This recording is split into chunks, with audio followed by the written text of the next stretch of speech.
আমাদের এই প্রশিক্ষণটা আমরা যদি সত্যিকার অর্থে শিক্ষার জন্য প্রশিক্ষণ এই শব্দটা যদি আমরা বিভাজন করি এবং শেষের যে অংশটা আছে শিক্ষণ, সেটা যদি আমরা উপলব্ধি না মনের ভিতরে নেই, তাহলে কিন্তু বিআইবির মহাপরিচালক সাহেবের যে উদ্যোগ সেটা সার্থক।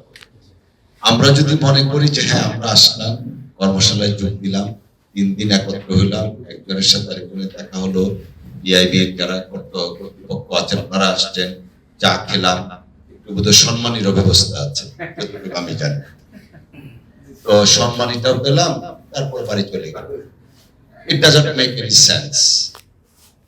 Honestly, এটা কোনো ধরনের কোনো পার্থক্য হবে না যদি না আমরা এই প্রশিক্ষণের শব্দার্থটা আমি আমার মধ্যে না রাখি।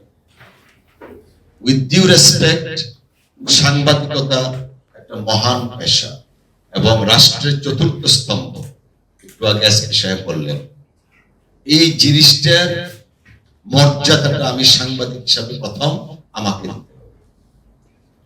অর্থাৎ আমি যে চতুর্থ স্তম্ভের একজন মানুষ, একজন সদস্য, সেই সদস্যর মর্যাদাটা আমাকে আগে দিতে হবে, সেলফ রেসপেক্ট বোধ থাকতে হবে। আমি জানি আমরা স্থানীয়ভাবে যারা সাংবাদিকতা করি অনেকেই হয়তো বিভিন্নভাবে প্রয়োজনীয় সম্মান এটা পাই না। অনেকেই আছেন দুঃখজনক ভাবে এই মহান পেশাটাকে উপজীব্য করে ব্যক্তিগত লাভের আশায় অনেক কিছু করি। আমি আপনাদের সকলকে অনুরোধ জানাবো, আমার ত্রুটিটাও আপনাদের মাধ্যমে আমি কিন্তু পেতে চাই।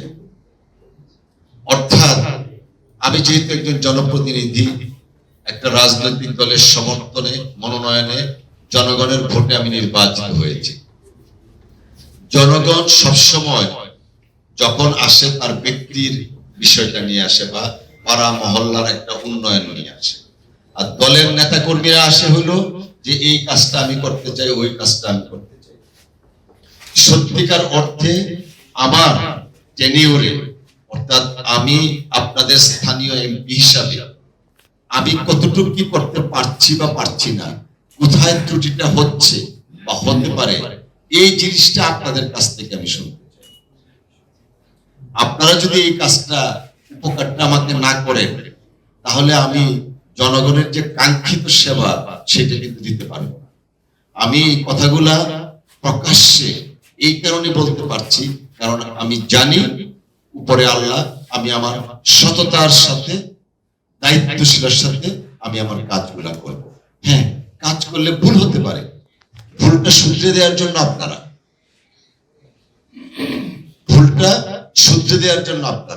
আপনাদের নিশ্চয়ই মনে আছে, মহান জাতীয় সংসদে ডেপুটি স্পিকার হিসাবে শপথ নেওয়ার পরে আমি আমার প্রথম অভিভাষণে বলেছিলাম আবু বকর রাদিয়াল্লাহু আনহুর একটা উদ্যোগ, যে ভালো কাজগুলো আপনারা আমাকে উৎসাহ দিবেন আর ভুলটা আপনারা শুধরে দিবেন। আপনারা এক একজন সাংবাদিক অনেক বিজ্ঞ সাংবাদিক, এই যে সংবাদের এক সাংবাদিক আছেন, আমাদের রফিক সাহেব আছেন, দাদা আছেন, এখানে অনেকেই আছেন, এই যে উনিও সিনিয়র, অনেকেই আছেন যে যার সারা জীবনটা এই মহান পেশার সাথে ইনভলভ করে রেখেছে। এই মহান পেশার সাথে ইনভলভ রেখে নিজের মহত্বটা অর্জন করা কিন্তু ছোটখাটো কথা না। বিগত দিনে আমরা দেখেছি সাংবাদিকতার নামে উগ্র দালালি। আমি উগ্র কথাটা এই কারণেই বলবো, অনেককেই তারা প্রলুব্ধ করেছে, ইনস্টিগেট করেছে অনেক কিছু করার জন্য। তো আজকে যিনি ডিরেক্টর জেনারেল সাহেব যিনি এসছেন, তার প্রতি আমার অনুরোধ থাকবে, পাস্ট ইজ পাস্ট।